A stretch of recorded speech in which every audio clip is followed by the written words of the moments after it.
नमस्कार दोस्तों। आज की तारीख है 5 जून 2021 और आज की तिथि पूरे दिन पेड़ लगाने के रूप में जानी गई। सब लोगों ने अपने व्हाट्सएप स्टेटस पर, फेसबुक पर, टेलीग्राम पर हर जगह पेड़ लगाया। कुछ लोग तो पेड़ लेके घूमते हुए भी नजर आए होंगे। कोरोना है, नहीं तो लोग आज कम से कम प्रदेश का 90% एरिया तो निश्चित तौर पर पेड़ लगा के कवर कर देते। लेकिन बस आज ही के दिन और फिर कल उखाड़ के फेंक भी देते हैं। दिमाग से तो निकाल ही देते हैं, उसमें तो कोई दो राय नहीं। ऐसा क्यों? ऐसा क्यों? अगर ऐसा है तो इसका मतलब क्या? कोई मतलब रह गया? दिखावा है ये वैसे ही उस आशिक के द्वारा किए गए वादे हैं जिसका केवल एक मतलब है, साथ में घूमना, मौज मस्ती करना। आगे का कोई वादा नहीं, कोई चिंता नहीं। अगर बुखार भी आ गया तो पैरासीटामॉल लेके वो आशिक नहीं आएगा। ऐसी आशिकी दिखाने का कोई मतलब नहीं है। हाँ, करना है, नेक नियति से करिए, इसको नेक नियत बन के करिए अच्छे से। नेक नियता रहेगी तो उसमें आप पेड़ लगाएंगे तो उसका फल भी खाएंगे और इन्वायरमेंट को भी अच्छा लगेगा।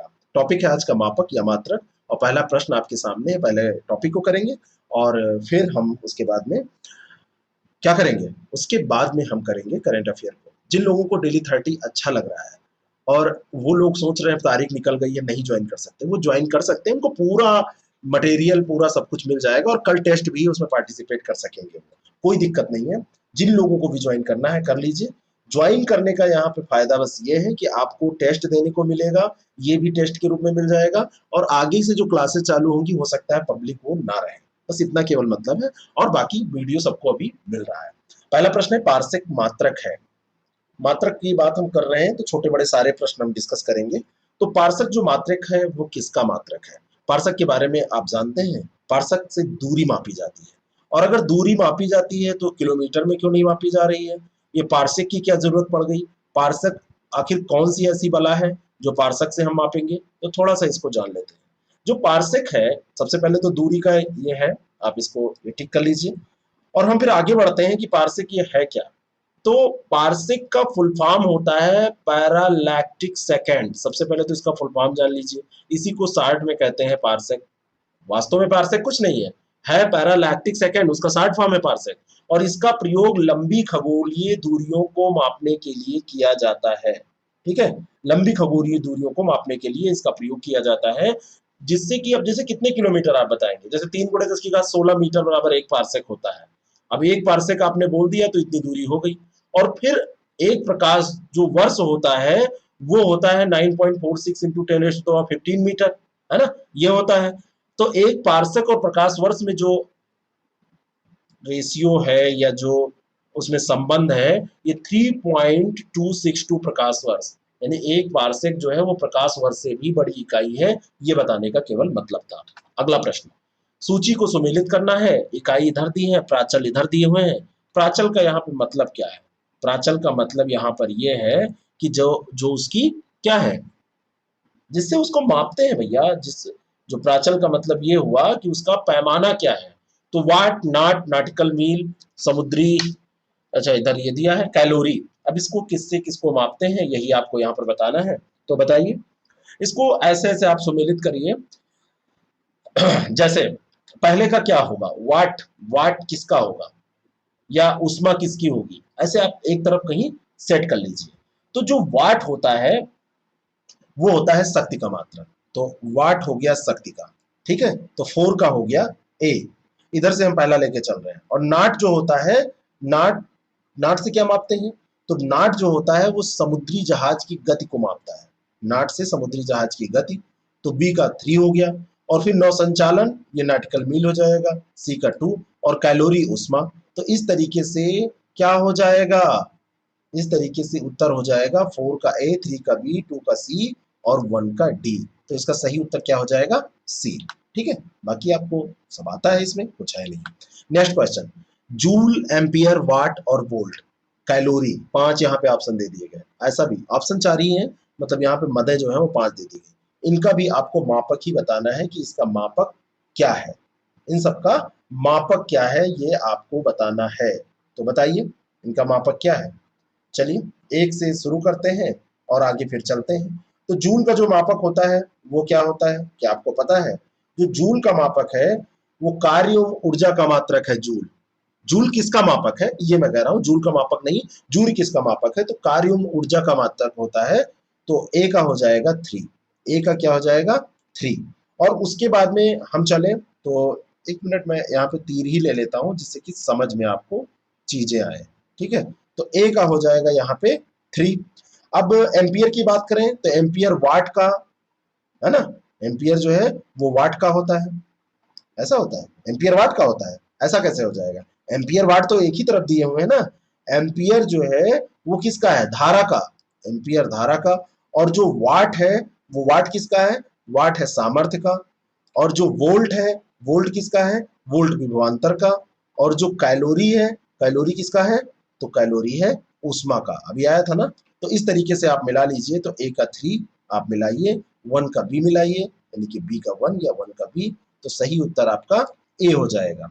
कौन सा उत्तर सही हो जाएगा, ए वाला ऑप्शन बिल्कुल सही हो जाएगा। बात समझ में आ रही है, थोड़ा थोड़ा मजाक इसलिए करता हूँ कि आप हल्के होके उसको पढ़ सकें, बाकी तो आप लोग मजाक से ऊपर पहुंच चुके हैं, है ना, जिंदगी के साथ। अब आपकी ऐसी घड़ी, ऐसी लड़ाई चल रही है, ऐसा युद्ध चल रहा है, जिंदगी अगर रोकने की कोशिश कर रही है कि नहीं अभी सफल नहीं बनाएंगे, तो आप कह रहे नहीं अब हम सफल होके ही रहेंगे। तो आप लोग तो सब मेच्योर हैं, होशियार हैं, मजाक करने का समय आपके पास नहीं है, लेकिन फिर भी मैं मजाक कर रहा हूँ कि आप हल्के मूड में पढ़ाई करें। एक माइक्रोन बराबर क्या होता है, एक माइक्रोन, माइक्रोन काहे की यूनिट है, सबसे पहले ये बताइएगा। इससे जैसे मीटर की बात हो रही है, मिलीमीटर की बात हो रही है, तो कुछ ना कुछ नापेंगे इससे, तो क्या मापेंगे, एक माइक्रोन का मतलब क्या होता है, तो एक माइक्रोन का मतलब होता है एक बटे क्या, 301 के आगे लगाइए, 1000 मिलीमीटर। माइक्रोन का मतलब होता है 1/1000 मिलीमीटर, और इसको आप अगर कन्वर्ट करेंगे तो इसका मतलब क्या होता है, इसका मतलब कैसे निकला, माइक्रोन को आपने सुना होगा किस रूप में, माइक्रोन, माइक्रोन को आपने सुना होगा 10⁻⁻6, तो -6 को अगर आप करेंगे तो 10⁻⁻6 को अगर आप मीटर में चेंज करेंगे तो 10⁻³ से इसको मल्टीप्लाई कर देंगे। इसको ऐसे सुनिए, अगर इसको मीटर में चेंज करना है आपको, ये मीटर में है, अगर इसको मिलीमीटर में चेंज करना है तो इसको 10⁻³ से मल्टीप्लाई कर देंगे।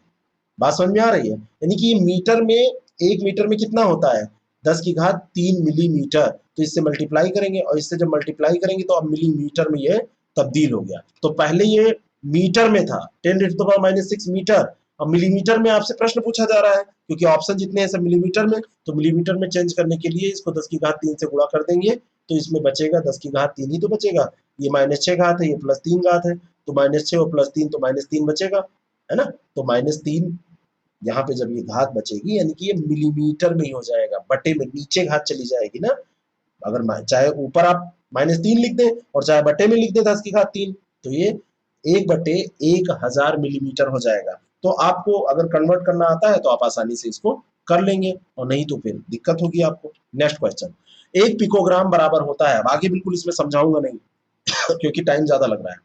1 पिकोग्राम किसके बराबर होता है, तो 1 पिकोग्राम जो होता है वो 10⁻⁻12 ग्राम के बराबर होता है।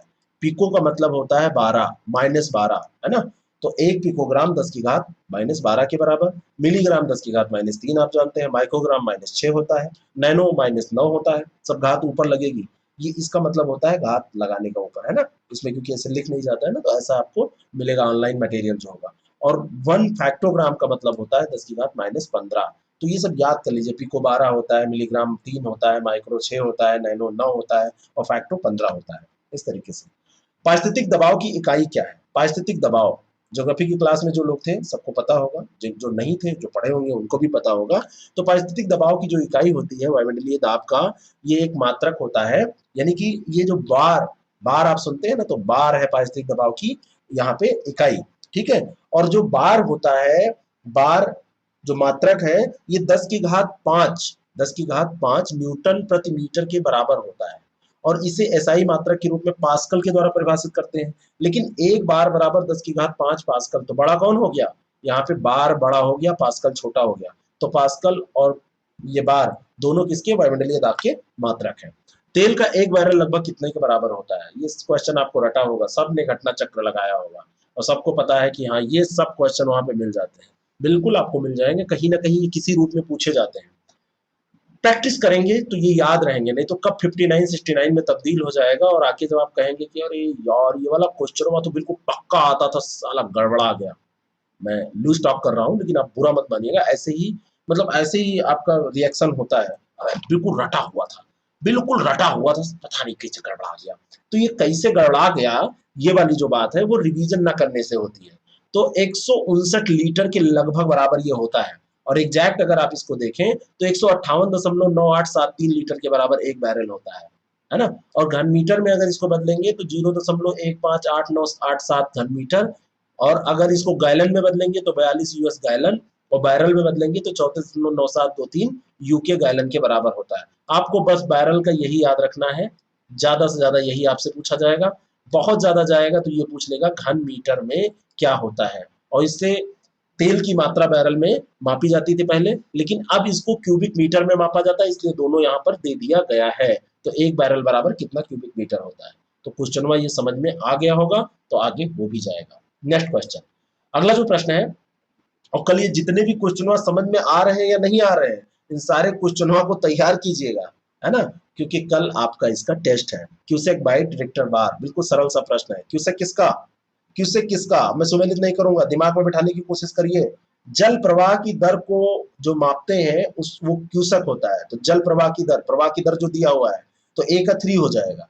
ए का क्या हो जाएगा, 3 लिख लिया कीजिए बगल में इसको, ए का 3, थोड़ा सा स्मार्ट बनाना है। और बाइट जो है ये कंप्यूटर से रिलेटेड है, कोई दिक्कत नहीं। रिक्टर जो है भूकंप से, और बार जो है दाब से, अभी हमने बात की ही है। तो इसका क्या हो जाएगा, 3 का ए, 4 का बी, 2 का सी और 1 का डी। तो ये बी ऑप्शन इसका बिल्कुल करेक्ट हो जाएगा। नेक्स्ट क्वेश्चन, अगला जो प्रश्न है, निम्नलिखित में से कौन सा एक वायुमंडल के ओजोन परत की मोटाई मापने वाली इकाई है।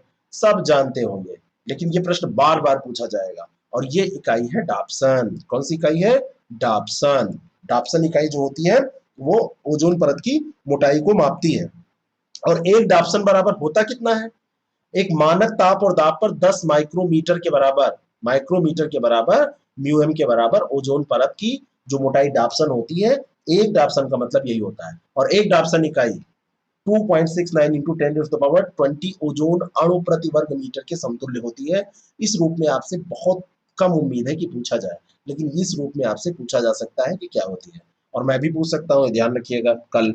अगला प्रश्न, निम्नलिखित में से कौन सी अदिश राशि नहीं है। सदिश और अदिश राशि के बारे में आपने पढ़ा है ना। सदिश राशि क्या होती है, ऐसी भौतिक राशियां जिनके निरूपण के लिए परिमाण और दिशा दोनों की जरूरत पड़ती है, उसे सदिश राशि कहते हैं। और जिनके निरूपण के लिए दिशा की जरूरत नहीं पड़ती, केवल परिमाण तो होगा ही, तो परिमाण की केवल जरूरत पड़ती है, उन्हें अदिश राशि कहते हैं। यहाँ पर ऐसी कौन सी राशि है जो अदिश राशि नहीं यानी कि सदिश राशि है। तो जो संवेग है ना, संवेग, ये सदिश राशि होती है, द्रव्यमान गुणे वेग। तो इसकी दिशा होती है, तो ये सदिश, और पूछ रहा है अदिश राशि नहीं है, तो सदिश है ये संवेग, तो इसका सी उत्तर हो जाएगा। जैसे चाल है, समय है, द्रव्यमान है, दूरी है, विद्युत ऊर्जा है, विद्युत धारा मतलब विद्युत धारा है, ऊर्जा है, आवेश है, ये सब क्या है, ये सब सदिश राशियां होती है। ठीक है, ये सब क्या है, एक मिनट, ये क्या है, परंतु अदिश राशि, ये सब क्या है, ये अदिश राशियां हैं। चाल, समय, द्रव्यमान, दूरी, विभव, ये सब क्या है, ये अदिश राशि। पूछ क्या रहा था, सदिश। तो संवेग जो होता है वो एक सदिश राशि है। ये अदिश सदिश मुंह से गलत निकला, तो ध्यान रखिए, समझ में आ गया। जिसमें केवल परिमाण होगा वो दिशा नहीं, जिसमें होगी वो अदिश होगी, और जिसमें दोनों होगा वो सदिश होगी। संवेग में दोनों है इसलिए सदिश है। बाकी चाल, समय में कोई दिशा की जरूरत है, द्रव्यमान में कोई जरूरत है, ऊर्जा में है कोई जरूरत, किस दिशा में ऊर्जा, ऐसा कुछ नहीं। ठीक है ना, विद्युत धारा में भी नहीं। तो पूछते पूर्व से आ रही कि पश्चिम से आ रही कि उत्तर से आ रही कि दक्षिण से आ रही, ऐसा कुछ नहीं ना, तो ध्यान रखिएगा। अगला प्रश्न, वो भौतिक राशियां जिनके निरूपण के लिए परिमाण के साथ साथ दिशा की भी आवश्यकता पड़ती है, अदिश कहते हैं। काहे बेवकूफ बना रहे हो भैया, बिल्कुल नहीं कहते हैं, झूठ बोल रहे हो, तो ये गलत हो गया, है ना। तो ये यहाँ पर पहला गलत है। और विभव ऊर्जा एक सदिश राशि है, ये भी झूठ बोल रहा है। विभव ऊर्जा सदिश राशि कैसे हो जाएगी, वो भी अदिश राशि है, उसमें दिशा की क्या जरूरत है। तो डी इसका सही उत्तर हो जाएगा। परिभाषा आप जान गए, विभव ऊर्जा एक अदिश राशि। ध्यान रखिएगा, यहाँ पे सदिश दे रहा था।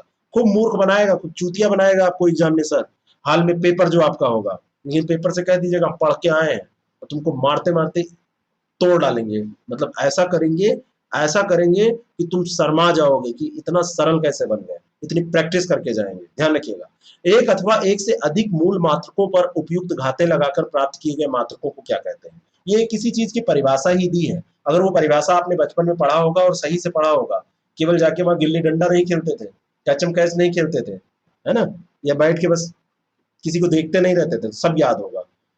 व्युत्पन्न मात्रक के बारे में आप जानते हैं? व्युत्पन्न मात्रक जो ड्राइव यूनिट होती हैं, व्युत्पन्न मात्रक होते हैं, उनके बारे में आप जानते हैं? तो ये वही उसी की परिभाषा दी हुई है ना। व्युत्पन्न मात्रक के बारे में ही ये परिभाषा दी हुई है। ऐसे मात्रक जो एक से अधिक मूल मात्रकों पर घातें लगाकर प्राप्त किए जाते हैं, जैसे क्षेत्रफल है तो इनको व्युत्पन्न मात्रक कहते हैं। जैसे मान लो कि क्षेत्रफल की बात हो रही है, तो क्षेत्रफल कैसे निकालेंगे? लंबाई गुणे चौड़ाई, तो दो हो गया, लंबाई का मात्रक मीटर, चौड़ाई का मीटर, या जो भी होगा, किलोमीटर मीटर जैसे। क्षेत्रफल का मात्रक क्या हो जाएगा? मीटर गुणे मीटर, तो वर्ग मीटर में आ गया। और आयतन ऐसे ही है, तो लंबाई गुणे चौड़ाई गुणे ऊंचाई, तो यहाँ पे क्यूब मीटर हो जाएगा, है ना। मीटर मीटर मीटर, 3 बार मीटर आ जाएगा, ध्यान रखिएगा। अगला प्रश्न, द्रव्यमान को आयतन से भाग देने पर क्या प्राप्त होता है? किसी चीज का द्रव्यमान दिया हुआ है और उसको कह दिया गया कि उसके आयतन से भाग दे दो, तो उसको क्या मिलेगा? अगर द्रव्यमान को आयतन से भाग देंगे तो उसका घनत्व निकल आएगा, उसकी डेंसिटी निकल आएगी। घनत्व क्या होता है? घनत्व क्या होता है? घनत्व होता है किसी, मतलब आप ये कह सकते हैं कि किसी पदार्थ का जो इकाई आयतन है अगर कोई, तो इकाई आयतन में जो उसका द्रव्यमान होता है, इसकी परिभाषा ऐसे करते हैं, इकाई आयतन में निहित द्रव्यमान उस पदार्थ का डेंसिटी या घनत्व कहलाता है। इसको आप डेंसिटी डी से निरूपित कर सकते हैं, है ना। और ये क्या होगा, इसका जो फार्मूला होगा वो क्या होगा? घनत्व जो होगा वो द्रव्यमान को आयतन से डिवाइड करने पे निकल आएगा, है ना, या m इंटू वी से भी निकल आएगा। यहाँ पे द्रव्यमान m हो जाएगा और v उसकी क्या हो जाएगी? उसकी क्या हो जाएगी? v का अर्थ कौन बताएगा यहाँ पर क्या होगा? जैसे यहाँ पर तो द्रव्यमान बटे आयतन हो गया। कोई है साइंस वाला जो इसका उत्तर दे? जरा बताइएगा कमेंट करके या ग्रुप में बताइएगा। द्रव्यमान, हाँ, ग्रुप में हम लोग जो टॉपिक बता देते हैं तो आप उसको पढ़ भी लिया कीजिए। शुरू में तो लोग इंटरेस्ट दिखाते हैं कि हाँ हम पढ़ लेंगे, लेकिन बाद में सब गड़बड़ हो जाता है। द्रव्यमान किसी पदार्थ का वह मूल गुण है जो उस पदार्थ के त्वरण का विरोध करता है। ये परिभाषा, त्वरण का विरोध करता है, यानी कि द्रव्यमान से क्या होता है? कोई भी वस्तु जो है, वस्तु का वजन और गुरुत्वाकर्षण के प्रति उसके आकर्षण या शक्ति का पता चलता है। द्रव्यमान का मतलब यही है ना कि वो कितनी भारी है, वो कितनी भारी है। द्रव्यमान में गुरुत्वाकर्षण लगेगा तभी वो उसका पता चलेगा आपको, उसका भार क्या है। भार में केवल द्रव्यमान नहीं होता है ना, भार बराबर mg होता है। तो mg मतलब मास और ग्रेविटी, जो ग्रेविटेशनल फोर्स लग रहा है उसमें mg। तो इस तरीके से उसके आप ये समझते हैं उसका आकर्षण और शक्ति का पता भी इससे चलता है, ये भी जान लीजिए। और जो किसी पदार्थ के द्वारा घेरा जाता है, जो जगह जो स्थान घेरा जाता है उसको आयतन उसका कहते हैं। और किसी पदार्थ द्वारा घेरे गए, चाहे लंबाई चौड़ाई ऊंचाई कुछ भी आप घेराव होगा तो ऐसे ही तो होगा, तो वो जो एरिया होता है उसको ऐसे ही तो व्यक्त करेंगे, लंबाई चौड़ाई और ऊंचाई में। तो आयतन लंबाई चौड़ाई और ऊंचाई में व्यक्त किया जाता है। तो जब द्रव्यमान को आयतन से डिवाइड कर देते हैं तो उसका घनत्व निकल आता है कि इसका वास्तव में घनत्व है क्या। अगला प्रश्न, ज्यादा टाइम मैं ले रहा हूँ ना, कोई लोग कहते हैं 20 मिनट में इसको समाप्त करना पड़ेगा। अरे 20 मिनट में नहीं, इसको मैं 10 मिनट में समाप्त कर सकता हूँ, लेकिन ये केवल समाप्त हो जाएगा, ये जान लीजिएगा। 5-10 मिनट अपने व्यस्ततम जीवन से इसके लिए और निकालिए तो ज्यादा सही है। किसी वस्तु के वेग में परिवर्तन की दर को त्वरण कहते हैं। सही कह रहा है कि झूठ कह रहा है? गंदी बात तो नहीं बोल रहा है, झूठ बात, झूठ नहीं बोल रहा है, अल्लाह कसम रामो राम, ये बिल्कुल सही कह रहा है। कह रहा है कि किसी वस्तु के वेग में परिवर्तन की जो दर होती है उसी को एक्सेलरेशन या त्वरण कहते हैं, बिल्कुल सही है। और इसका मात्रक जो होता है, कह रहा है मीटर प्रति सेकंड होता है, जबकि होता क्या है, मीटर प्रति सेकंड स्क्वायर होता है। अगर सेकंड के ऊपर यहाँ पे स्क्वायर लगा होता, 2 लिखा होता यहाँ पर, तो ये सही होता। तो दूसरा ये गलत हो गया, है ना, पहला सही है, तो इसका सही उत्तर केवल ए हो जाएगा। क्या हो जाएगा? केवल एक सही, ए इसका सही उत्तर हो जाएगा। और ये राशि कैसी होगी? ये सदिश ही होगी, एक्सेलरेशन एक निश्चित दिशा में होगा ना, तो सदिश राशि होगी। तो मीटर प्रति सेकंड स्क्वायर होता है, मीटर बटे सेकंड स्क्वायर होता है। अगला प्रश्न है, कार्य करने की दर को क्या कहते हैं? बहुत सरल सा प्रश्न है, इसमें कुछ हमको करना नहीं है। तो कार्य करने की जो दर होती है उसी को शक्ति कहते हैं। पावर वही होती है, आप पावरफुल हैं कि नहीं, आप कितना कार्य कर सकते हैं, इसी पे तो डिपेंड करता है। भौतिक विज्ञान में तो यही कहते हैं, कार्य करने की दर पावर, है ना, शक्ति कहलाती है। यानी कि कोई व्यक्ति इकाई समय में कितने कार्य कर सकता है उतना शक्तिशाली है। आप तो कहेंगे कितना बार मुटकुड़ा लगा सकता है, कितने बार पटक सकता है, वो शक्तिशाली है ना। कौन बॉडी बिल्डर है, वो शक्तिशाली है। ये सब बेवकूफी वाली परिभाषा है, फिजिक्स वाली पढ़िए और काम करिए, रात दिन झटके तैयार करिए। कौन कितने क्वेश्चन रोज तैयार कर सकता है, वो शक्तिशाली है। तो कार्य एवं समय के अनुपात को ही शक्ति कहते हैं, और शक्ति का एसआई मात्रक वाट या जूल प्रति सेकंड होता है। दोबारा भूलिएगा नहीं, भूलेंगे ही नहीं, कैसे भूलेंगे, इतनी कहानी हम सुना दे रहे हैं। अगला प्रश्न, किसी वस्तु के द्रव्यमान तथा वेग के अनुपात को वस्तु का संवेग कहते हैं।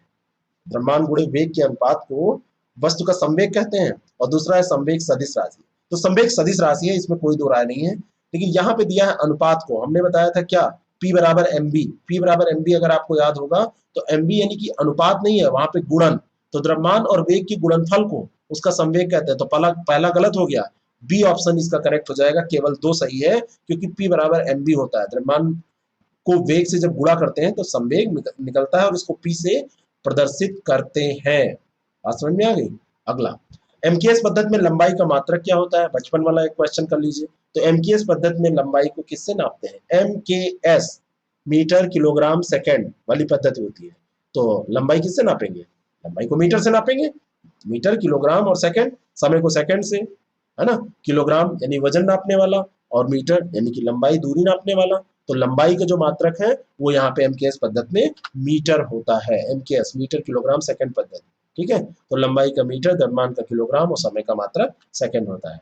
अंतरराष्ट्रीय मापक पद्धति क्या है, अंतरराष्ट्रीय मापक पद्धति कौन सी है, तो सिस्टम द इंटरनेशनल, है ना, इंटरनेशनल सिस्टम ऑफ यूनिट जो है, जिसको एसआई मात्रक कहते हैं, एसआई मात्रक पद्धति कहते हैं ना। तो बी इसका सही उत्तर हो जाएगा, अंतरराष्ट्रीय पद्धति। अब इसमें बहुत सारे मात्रक हैं, जैसे इसके अंतर्गत अंतरराष्ट्रीय जो पद्धति है, इसमें लंबाई का मीटर है, द्रव्यमान का किलोग्राम है, समय का सेकंड यानी टाइम का, इलेक्ट्रिक करंट का एम्पियर होता है। एसआई पद्धति में इलेक्ट्रिक करंट का क्या होता है, एम्पियर, रटिए इसी समय, दोबारा पलट के नहीं देखना है इसको। और टेम्परेचर का केल्विन, टेम्परेचर का क्या होगा, केल्विन। और ज्योति तीव्रता, है ना, कैंडला, लुमिनस इंटेंसिटी जो होती है उसको कैंडला भी कहते हैं, ठीक है ना, मतलब वो उसको उसकी उसका मात्रा कैंडला होता है। अभी एक प्रश्न इस पे आएगा, मैंने शायद सेट किया था।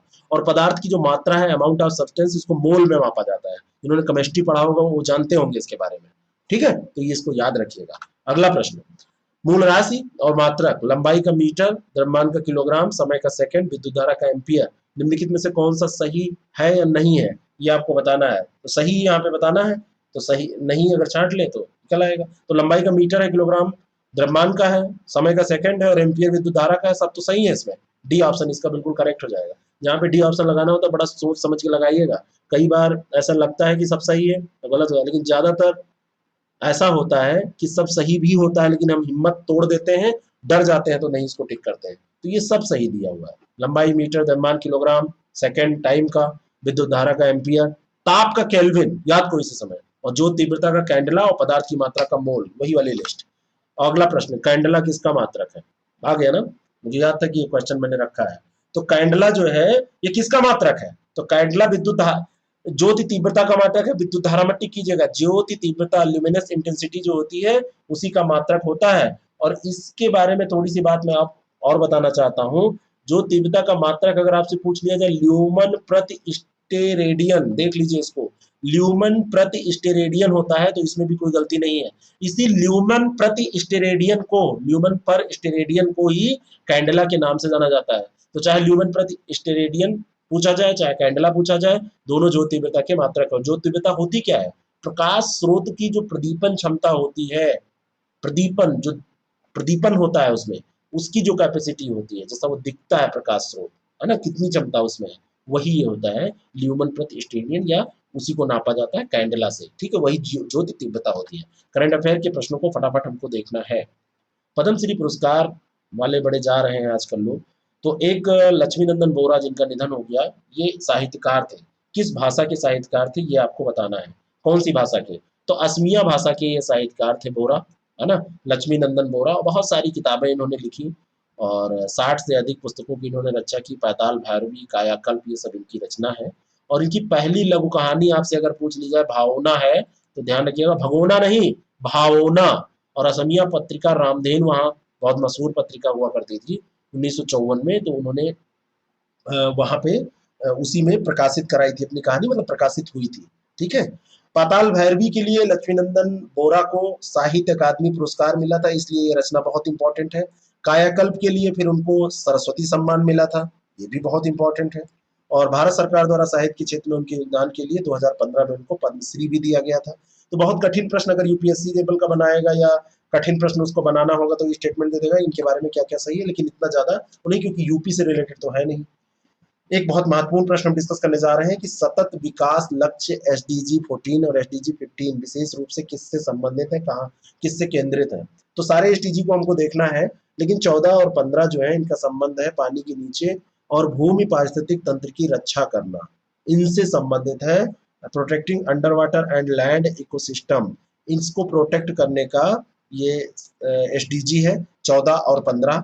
एसडीजी के बारे में अगर हम बात करें तो 2030 का जो एजेंडा है उसमें हमारे ग्रह और प्राकृतिक संसाधनों की अस्थायी सुरक्षा सुनिश्चित करने के लिए वैश्विक प्रयास की आवश्यकता पर ये बल देते हैं। 14 और 15 जो एसडीजी हैं सतत विकास लक्ष्य, वो पानी के नीचे और भूमि पर पारिस्थितिक तंत्र की रक्षा के लिए केंद्रित है। 2015 में 17वीं बैठक हुई थी, उसमें 17 विकास लक्ष्य तय किए गए थे, उनमें से 14-15 की हमने बात की और देख लेते हैं। पहला है गरीबी के सभी रूपों से पूरे विश्व की समाप्ति, दूसरा है भूख की समाप्ति यानी खाद्य सुरक्षा, बेहतर पोषण और टिकाऊ, तीसरा है सभी आयु के लोगों के लिए स्वास्थ्य सुरक्षा और स्वस्थ जीवन, और समावेशी और न्याय संगत गुणवत्ता शिक्षा, ये चौथा है। पांचवा है लैंगिक समानता प्राप्त करने के लिए महिलाओं और लड़कियों का सशक्त होना, वो भी रही है। तो पांचवा लड़कियां याद रखेंगी, लड़के भी भूलेंगे नहीं, उनको तो भूलेगा ही नहीं, बिल्कुल पक्का है। लेकिन ऐसे याद नहीं रखना है, इसको करना भी है जीवन में। सभी के लिए स्वच्छता और पानी की सतत प्रबंधन की उपलब्धता, है ना। आप ऐसे कह दीजिए कि 6 से कैसे आप इसको याद करेंगे। सभी के लिए ये सतत प्रबंधन की बात हो रही है, सभी के लिए स्वच्छता और पानी की सतत प्रबंधन की बात हो रही है। तो स्वच्छता और पानी 6 और स्वच्छता साथ साथ से याद रखिए। सस्ती, विश्वसनीय, टिकाऊ और आधुनिक ऊर्जा तक पहुंच सुनिश्चित करना, ये 7वां है। सभी के लिए निरंतर समावेशी एवं आर्थिक विकास, ये 8वां है। लचीले बुनियादी ढांचे, समावेशी सतत औद्योगिकरण, 9वां है। ऐसे ये पूरा है, इसको पढ़ लीजिएगा, ठीक है ना। मैं इसमें ऐसे बताऊंगा तो उसको कोई मतलब थोड़ी है, कहीं रटा हुआ होना चाहिए, प्रश्न कहीं अलग से भी मैं पूछ सकता हूँ। सब रटा हुआ होना चाहिए, जितना मटेरियल डेली 30 में छपता है सब एक एक रटा हुआ होना चाहिए, पहले बता रहा हूँ मैं, नहीं तो मैं बंद कर दूंगा डेली 30। मुझे ये सब मत बताइएगा कि डेली 30 बंद नहीं करेंगे, पैसे मिल रहे हैं और ऐसे। ये पैसे से की चाह होती ना तो कुछ और कर रहे होते और बहुत बड़े बड़े ऑफर हैं उनको एक्सेप्ट करके वहां पे पढ़ा रहे होते, ठीक है ना। जैसे मैं बोलता नहीं हूँ कभी, तो ये तक कतई बिल्कुल मत सोचिएगा। दिमाग सनका ना तो सब बंद, और जो परफॉर्म अच्छा नहीं करेगा तो इसको मैं सब बंद बंद कर दूंगा, आप कुछ नहीं कर पाएंगे मेरा। मैंने 1 महीने के लिए ट्रायल बेसिस पे स्टार्ट किया है इसको, और अच्छे से जब पढ़ेंगे तभी। संख्या तो जरूरी है, संख्या जरूरी है, उसके बहुत सारे कारण है। संख्या जरूरी है क्योंकि अच्छे से कंपटीशन हो सके, संख्या जरूरी है मेरा मन लग सके, मेरे स्टाफ का मन लग सके। थोड़ा बहुत जो है आप हेल्प कर दे रहे हैं, इससे थोड़ा बहुत खर्चा निकले, कम पड़ेगा तो इसको बढ़ाया जाएगा, वो सब अलग बात है। लेकिन ये दिमाग में बिल्कुल मत रखिएगा कि इसको मैं इसलिए चला रहा हूँ कि बड़ा पैसा मिल रहा है। ये जिस दिन ये सोचना बंद कर देंगे उस दिन आप सही से पढ़ने लगेंगे, तो इसको ध्यान रखिएगा, है ना। बहुत सही से ध्यान रखिएगा इसको। क्या इस नंबर प्रश्न, 5 जून को विश्व पर्यावरण दिवस मनाया जाता है, बिल्कुल सही है। और इसकी थीम भी इकोसिस्टम रेस्टोरेशन है, बिल्कुल सही है। दोनों की दोनों बातें सही है। बाकी व्हाट्सएप पे मनाया गया है, सब पता है, लंबे लंबे भाषण भी दिए गए हैं, है ना, लंबे लंबे भाषण भी दिए गए। 5 जून को ये जो मनाने की बात है, दिसंबर 1972 की बात है, संयुक्त राष्ट्र महासभा ने विश्व पर्यावरण दिवस के रूप में इसको नामित किया था 5 जून को कि ये मनाया जाएगा। फिर पहली बार मनाया 72 में नहीं गया था, मनाया पहली बार 74 में गया। तब से 100 से अधिक देशों में ये रेगुलर मनाया जाता है, और विश्व स्तर पर आयोजित होने वाले बड़े कार्यक्रमों में से एक है जो संयुक्त राष्ट्र के द्वारा आयोजित किए जाते हैं, तो ध्यान रखिएगा। लेकिन आप लोग अक्सर पेड़ लगाया करिए, है ना। गिफ्ट देने से अच्छा है किसी को पेड़ दे दीजिए, जाके लगा देगा।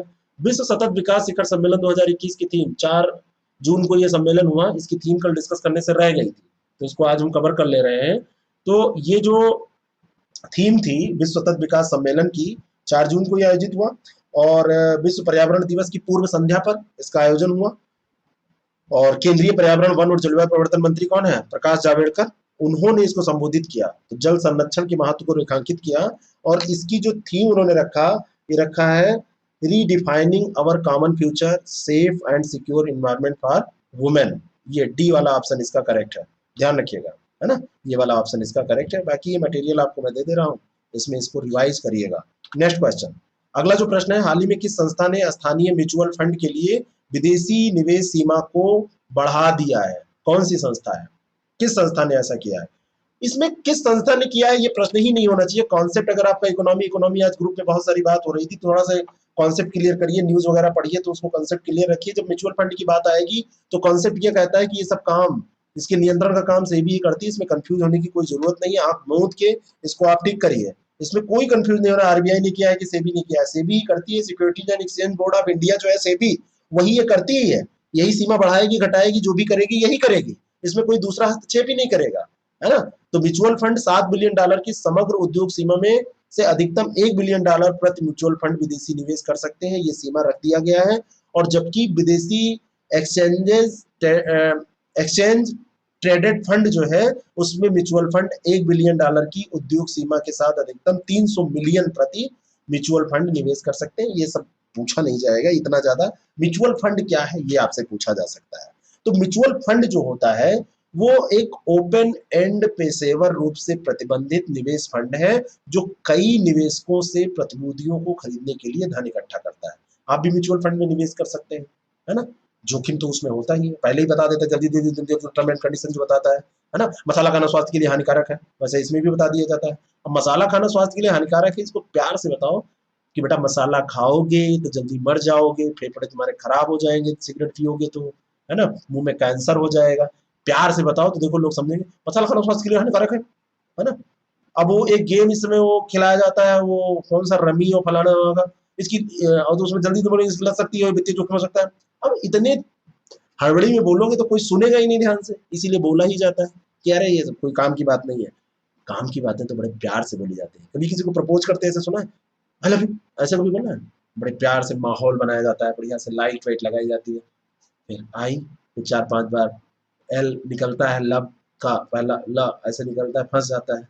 कभी तो कई दिन लग जाते हैं, फिर आई लव यू निकलते निकलते अब यू या किसी और को, यहाँ भी मामला फंस जाता है, फिर जाके फाइनल होता है। तो प्यार से बोला जाता है तब समझ में आता है। तो मसाला खाना स्वास्थ्य के लिए हानिकारक है, ये सही नहीं है। तो म्यूचुअल फंड में खुदरा और संस्थागत निवेशक दोनों निवेश कर सकते हैं, इसकी एक कैरेक्टरिस्टिक याद रखिएगा। और म्यूचुअल फंड के लाभों में पैमाने की अर्थव्यवस्थाएं, तरलता, विविधीकरण, पेशेवर प्रबंधन सब है। मतलब इसमें बहुत विभिन्न, मतलब कहाँ कहाँ पैसा लगेगा, बहुत सारे इसमें होते हैं। और ये लाभ, शुल्क और व्यय के साथ ये सब आते हैं।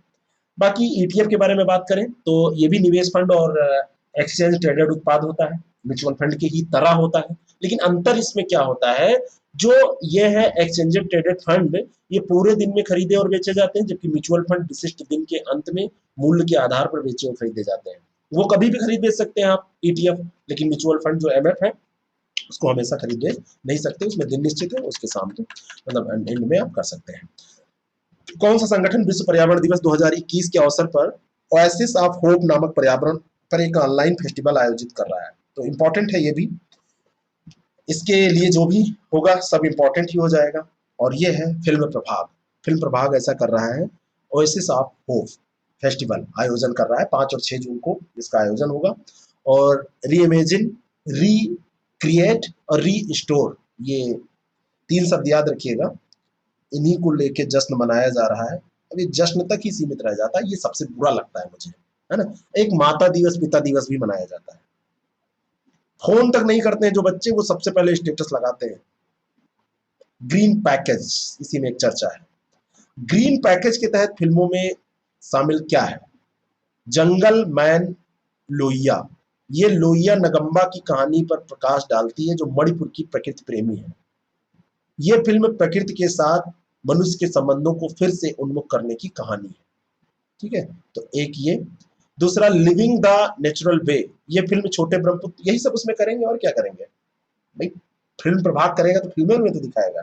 दूसरा है कि ये फिल्म छोटे, जो दूसरी है living of the natural way, तो ये छोटे ब्रह्मपुत्र द्वीप से मिसिंग जनजातियां वहां पे पाई जाती हैं, तो मिसिंग जो ट्राइब्स है वो उनके बारे में है और इन पर प्रकाश डालती है, कैसे बदलती जलवायु पर्यावरण के कारण जो उनका पारंपरिक जीवन जीने का तरीका था वो बदल रहा है।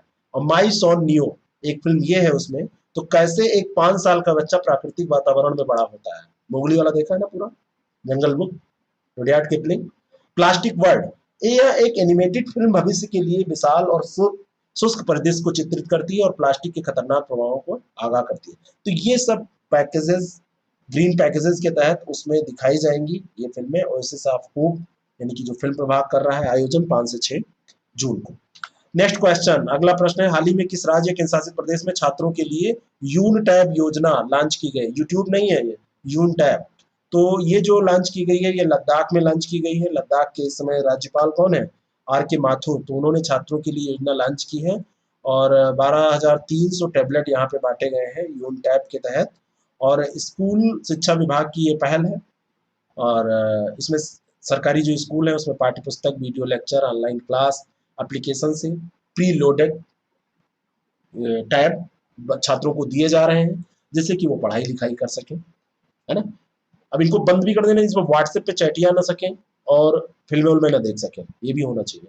लद्दाख की बात करें तो 31 अक्टूबर 2019 को जम्मू और कश्मीर का पुनर्गठन जब हुआ था तब ये बनाया गया, है ना। और ये पूर्व में तिब्बत स्वायत्त क्षेत्र, दक्षिण में हिमाचल प्रदेश, पश्चिम में जम्मू कश्मीर और उत्तर में कराकोरम दर्रे के सिंजियांग से घिरा हुआ है। ये इसका मतलब बॉर्डर हो गया। हाल ही में किस देश की संसद ने एक कृत्रिम द्वीप की योजना को मंजूरी प्रदान की है? तो कृत्रिम द्वीप की योजना को मंजूरी प्रदान करने वाली संसद कौन सी, यानी कौन सा देश है? तो ऐसा किया है डेनमार्क। और इस द्वीप का नाम भी आपके लिए इंपॉर्टेंट है, नाम क्या है? निलेट होल्म द्वीप। तो निलेट होल्म जो द्वीप है, आइलैंड है, तो यहाँ पे 35,000 लोग रहेंगे और ये कोपेनहेगन के बंदरगाह को समुद्र के बढ़ते स्तर से बचाने में क्या करेगा? ये मदद करेगा, ठीक है ना। और यहाँ पे एक चीज ये ध्यान रखिएगा कि ये 1 वर्ग मील इसका क्या होगा? क्षेत्र होगा। तो ये जो होगा ये वो 1 वर्ग मील का होगा और ये रिंग रोड, सुरंगों और मेट्रो लाइन के माध्यम से मुख्य भूमि से इसको जोड़ा जाएगा। वहां पे मतलब कैसे लोग कनेक्ट हो पाए, कनेक्टिविटी तो कुछ होनी चाहिए। बांध भी, यहाँ पे बांध निर्माण प्रणाली का विकास भी किया जाएगा। बढ़ते समुद्र का जो स्तर है, तूफान जो वहां पे आते हैं उनसे बचाने में ये बांध मदद करेगा। तो इस द्वीप के निर्माण को अभी जो वहाँ के पर्यावरणविद थे उन्होंने भी इसका विरोध किया कि ऐसा नहीं होना चाहिए, इसका प्रतिकूल प्रभाव पड़ेगा पर्यावरण पर। लेकिन अब हो गया है, जैसा भी होगा। समुद्र में तलछट की हलचल का भी चिंता जता रहे हैं वहाँ के जो पर्यावरणविद हैं। और जो लिनेट होम है ये पर्यावरण समूहों द्वारा यूरोपीय न्यायालय के समक्ष रखा भी जा चुका है, मामला भी दायर किया जा चुका है। अगला प्रश्न है, हाल ही में खबरों में रहा Arctic national wildlife refuge किस देश में स्थित है? तो ये जो स्थित है ये स्थित है अमेरिका में। कहाँ पर स्थित है? अमेरिका में। Arctic national wildlife refuge America में स्थित है। और राष्ट्रपति जो बिडेन ने अभी क्या किया है, इसमें तेल और गैस की खोज को जो वहां पे चल रही थी उसको बंद कर दिया, निलंबित कर दिया। तो वहां के पर्यावरणविद खुश हो गए कि भाई ये बड़ा अच्छा हुआ, स्वागत किया उन लोगों ने, आदिवासियों ने स्वागत किया। आदिवासी अमेरिका में भी रहते हैं, ध्यान रखिएगा। ऐसा नहीं कि आप सोचे बस खाली झारखंड और बिहार और उत्तर प्रदेश में ही पाए जाते हैं, ऐसा नहीं, ठीक है। और राष्ट्रीय वन्यजीव शरण प्रणाली राष्ट्रपति थियोडोर रूजवेल्ट द्वारा स्थापित की गई थी, जो संयुक्त राज्य अमेरिका में वन्य जीवन और आर्द्रभूमि के विशाल क्षेत्रों की रक्षा के लिए इस शरण प्रणाली ने प्रवासी पक्षी संरक्षण नियम 1918 को बनाया गया था, उसी के तहत वन्य जीवों का संरक्षण ये करता है। तो अब इन्होंने क्या किया है, संरक्षित करने के प्रयास किए हैं जो बाइडेन ने। बाकी इसके पहले जो संकी थे उनको तो आप जानते ही हैं। अगला प्रश्न है, आईएलओ के अनुमानों के अनुसार वर्ष 2022 में वैश्विक बेरोजगारी की दर क्या होगी? आईएलओ का फुल फॉर्म आपको पता है? अंतर्राष्ट्रीय श्रम संगठन को अंग्रेजी में क्या कहते हैं? 5.7% ये बेरोजगारी की दर इसने बताया है। और इसने कहा कि आईएलओ ने जो कहा है इसमें आप सुन लीजिए कि दुनिया भर में लगभग 205 मिलियन बेरोजगार लोग हैं। 187 मिलियन 2019 में थे, उससे फिर बढ़ गए 205 मिलियन हो गए। और इसमें जो श्रमिक हैं और बहुत गरीब लोग हैं जो ये बेरोजगार हैं और इनकी स्थिति सही नहीं है, दयनीय दशा है। इसने कहा कि ये बेरोजगारी दर जो होगी 2022 में ये 5.7% होगी। आईएलओ की बात करें, अंतर्राष्ट्रीय श्रम संगठन है, इंटरनेशनल लेबर ऑर्गेनाइजेशन है।